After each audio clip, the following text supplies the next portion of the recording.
मिश्रान् श्रीमत्पराङ्कुशमुनिं प्रणतोऽस्मि नित्यम् विश्वजनानुमोदनं सर्वाततं श्रीशतकोपवाङ्मयं सहस्रशाकोपनिषत्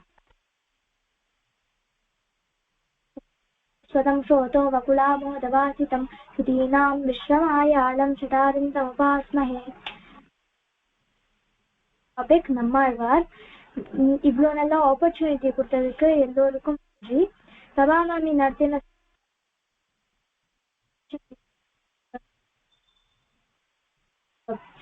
பிரசன்டேஷன் பண்ணியிருக்கேன்.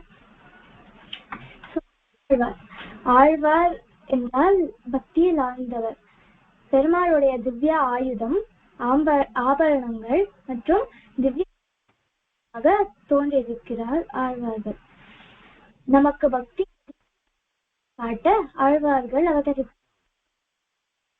ஆழ்வார்கள் பண்ணிடுவர். அதில் 5ஆம் ஆழ்வார் தான் நம்மாழ்வார். ஆழ்வார்களின் தலைவராக கருதப்படுகிறார். நம்மாழ்வாரின் ஆற்றின் கரையில் திருக்குறுகூர் என்று ஒரு க்ஷேத்திரம் உள்ளது. அந்த க்ஷேத்திரத்தில் காரி மற்றும் உடையநங்கை என்று ஒரு தம்பதி அவர்கள் குழந்தை வேண்டி திருக்குறுங்குடி நம்பியை சேவித்தார்கள். திருக்குறுங்குடி நம்பி காரியில் கனவில் நானே உமக்கு மகனாக பிறக்கிறேன் என்று கூறினார். ஆதிசேஷன் மரமாக தோன்ற வேண்டும் என்று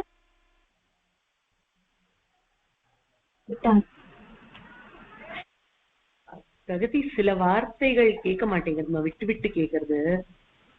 மைக்கோட வந்து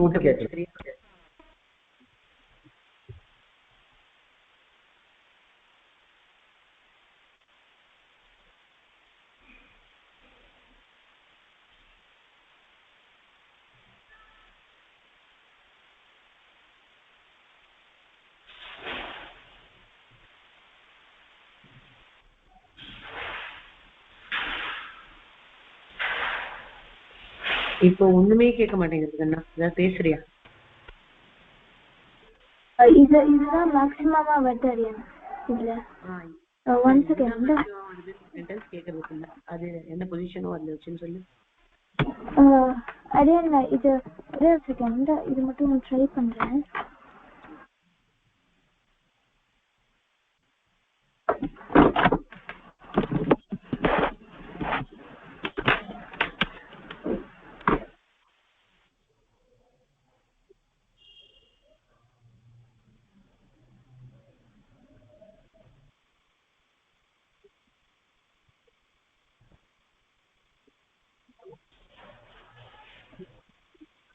இப்ப கேக்குதா? கேக்குது.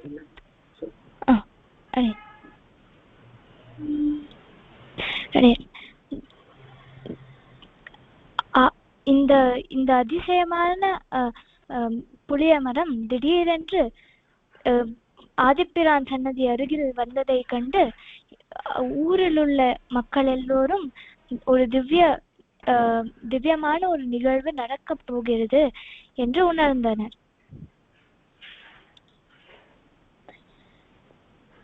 நம்மாழ்வார் பிரமாதி வருடத்தில் வசந்த ரிதுவில் வைகாசி மாத விசாக நட்சத்திரத்தில் கலியுகத்தின் 43ஆம் நாளாக இருக்கும் பொழுது பௌர்ணமி வெள்ளிக்கிழமை அன்று விஸ்வக்சேனரின் அம்சமாக அவதரித்தார்.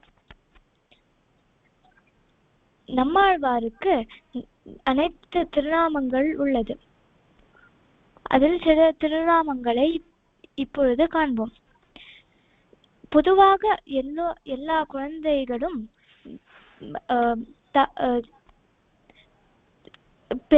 பிறப்பதற்கு முன்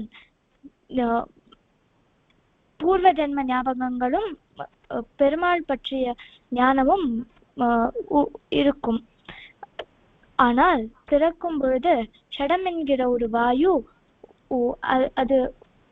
அதனுடைய ஸ்பர்ஷத்தால் குழந்தைகளுக்கு இந்த எல்லா ஞாபகங்களும் அழிந்துவிடும். நம்மாழ்வாரோ ஷடம் என்கிற வாயுவையே கோபித்துக் கொண்டார். அந்த வாயுவால் இவரை ஒன்றும் செய்ய முடியவில்லை. இவருக்கு உபாயமான பெருமாள் பற்றிய ஞானமும் என்றும் இருந்தது. இதனால் சடமென்கிற வாயுவை கோபித்துக் கொண்டதால் சடுகோபன் என்று நம்மாழ்வாருக்கு திருநாமம் உண்டு. இந்த உபாயமான பெருமாளை பற்றின ஞானம் இருப்பதால் அழாமல், கண் திறக்காமல், பால் குடிக்காமல், அசையாமல் நம்மாழ்வார் வெகு நாட்களாக இருந்தார். இதை கண்ட பெற்றோர் நம்மாழ்வாரை மற்ற குழந்தைகளிலிருந்து மாறுபட்டு இருந்ததால் மாறன் என்று பெயர் சூட்டினார்.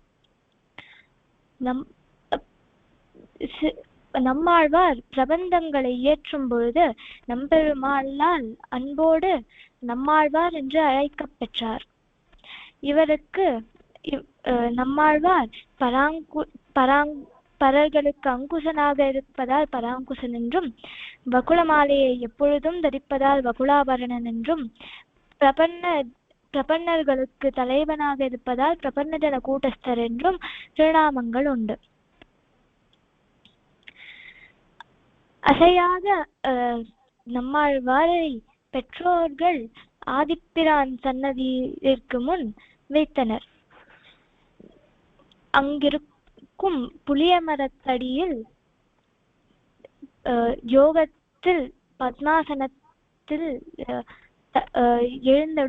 எழுந்தருள மாறன் முதல் முறையாக தவழ்ந்து சென்றார். யோகத்தில் யோகம் செய்திருக்கும் நம்மாழ்வாருக்கு உலக தத்துவத்தை உணர்ப்பதற்காக ஆச்சாரியன் மூலமாக மந்திரோபதேசம் செய்ய வேண்டும் என்று விஸ்வக்சேனருக்கு ஆணையிட்டார். திவ்ய தம்பதிகள் ஆணைப்படி விஸ்வக்சேனர் சடகோபனுக்கு மந்திரோபதேசம் செய்தார். 16 வருஷங்கள் சடகோபன் புளிய மரத்தடியிலே யோகம் செய்தார். 16 ஆண்டுகளுக்கு பின் மதுரகவிகள் என்கிற ஒரு மகான் அயோத்திற்கு யாத்திரை சென்றார். அயோத்தியில் இருந்த பொழுது தெற்கு திசையிலிருந்து ஓர் மிகப்பெரிய ஒளி தோன்றியது. சூரியனை விட இந்த ஒளி பிரகாசமாக இருந்தது. எக்காலத்திலும் இந்த ஒளி தெரிந்தது. இந்த ஒளி எங்கிருந்து வருகிறது என்று ஆர்வத்துடன் ஒளியின் திசையை நோக்கி தெற்கு திசையில் பயணித்தார். தொடர்ந்து தென் திசையை நோக்கி சென்றார். திருக்குறுகூர் அடைந்த பின்பு அந்த ஒளி மிக பெரியதாக அங்கே அவர் இருக்கும் அந்த ஸ்தலத்திலேயே அங்கிருந்தே வருவதாக அவருக்கு தோன்றியது. ஏதாவது விசேஷமாக இந்த ஊரில் நடந்ததா என்று ஊர் மக்களை கேட்டார். நம்மாழ்வார் பற்றி அறிந்த பின்பு நம்மாழ்வார் எழுந்தருளி இருக்கும் திருப்புலியாழ்வாரிடம் சென்றார். அசையாமல் இருக்கும் நம்மாழ்வாரிடம் கேள்வி ஒன்றை கேட்க வேண்டும் என்று எண்ணி, சற்றதன் வயிற்றில் சிறியது பிறந்தால் எத்தை சென்று எங்கே கிடக்கும் என்று கேட்டார். தெற்றது என்றால் சரீரம், சிறியது என்றால் ஜீவாத்மா. மதுரகவி ஆழ்வாரின் கேள்விப்படி ஜீவாத்மா சரீரத்திற்குள் புகுந்தால் எதை உட்கொள்ளும், எங்கே இருக்கும் என்பது. இதுவரை வாய் திறக்காமல் இருந்த நம்மாழ்வார் முதல் முறையாக அத்தை சென்று அங்கே கிடக்கும் என்று பதிலளித்தார். அதாவது ஜீவாத்மா கர்ம வினைப்படி அந்த உடலுக்குள்ளேயே இருந்து சுகதுக்கங்களை அனுபவிக்கும் என்று. இந்த பதிலை கேட்டு மிக சந்தோஷம் அடைந்த மதுரகவி ஆழ்வார் நம்மாழ்வாரை வணங்கி அவரின் சீடரானார். திவ்ய தரிசனம் கிடைத்து நம்மாழ்வார் பாசுரங்களை பாட தொடங்கினார். எம்பெருமான் திருக்கோயில்களில் இருந்து பாசுரம் பெறுவதற்காக வரிசையில் வந்தனர். நம்மாழ்வாரின் திவ்ய பிரபந்த பாசுரங்கள். ரிக்வேதத்தின் சாரமாக நம்மாழ்வார் திருவிழத்தை இயற்றினார். திருவிழத்தில் 100 பாசுரங்கள் இருக்கிறது. எதிர்வேதத்தின் சாரமான 7 பாசுரம் கொண்ட திருவாசிரியத்தை இயற்றினார். அதர்வண வேத சாரமான 87 பாசுரம் கொண்ட பெரிய திருவந்தாதியை இயற்றினார். சாமவேதத்தின் சாரமான 1102 பாட்டு கொண்ட திருவாய்மொழியை இயற்றினார். மொத்தம் 1796 பாசுரம் பாடியிருக்கிறார் நம்மாழ்வார். எல்லா ஆழ்வார்களிலும் விட நம்மாழ்வார் இயற்றின பாசுரங்களின் எண்ணிக்கை அதிகமாக இருக்கிறது. சுவாமி தேசிகன் நம்மாழ்வாருடைய எல்லா பிரபந்த பாசுரங்களின் எண்ணிக்கையும் சுருக்கி ஒரு பிரபந்தசார பாசுரத்தை இயற்றியுள்ளார். முன்னுரைத்த திருவிருத்தம் 100 பாட்டும், முறையில் வருமா சிறியம் 7 பாட்டும், மன்னியனர் பொருள் பெரிய திருவந்தாதி மரபாதபடி 87 பாட்டும், பின்னுரைத்ததோர் திருவாய்மொழி எப்போதும் பெயரா 1102 பாட்டும், இந்நிலத்தில் வைகா சிறுசாகம் தன்னில் எழும் கொள்கை வரும் 6000 நம்மாழ்வாரின் திருவாய்மொழியின் வியாக்கியானத்தை நாம் பகவத் விஷய காலக்ஷேபமாக கேட்க வேண்டும், அறிந்து கொள்ள வேண்டும். சுவாமி தேசிகன் திரமிடோபனிஷத் சாரம், திரமிடோபனிஷத் தாத்பரிய ரத்னாவளி மற்றும் பாதுகா சஹஸ்ரத்தின் சமாக்கியா பத்திரிகையில் திருவாய்மொழியின் முக்கியத்துவத்தை உணர்த்தியுள்ளார். கம்பர் திருவாய்மொழி 4 புருஷார்த்தங்கள், அதாவது தர்மம், அர்த்த, காமம், மோட்சம் அதை திருவாய்மொழி கொடுக்கும் என்று கூறியிருக்கிறார்.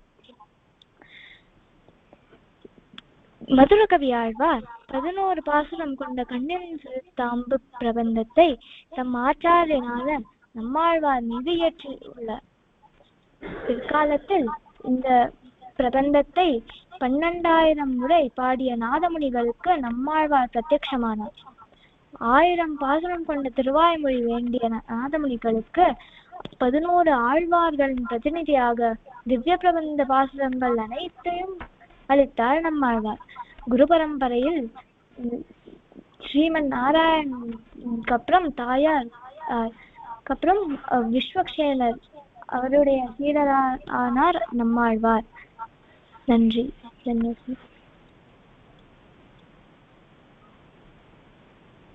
சுவாமி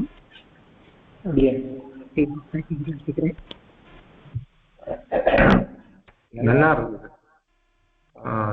இது மொத்தம் கவர் பண்ணி ஆழ்வாருடைய திருநாமங்கள், பிறந்த ஊர், கிரந்தம் நல்லா இருந்தது. பிரசன்டேஷன் நிதானமா நல்லா இருந்தது. சதகோபன் ஷா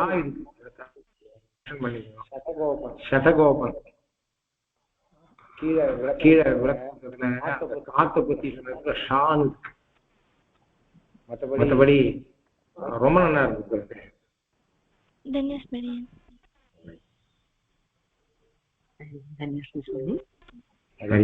கான்ஃபரன்ஸ்ல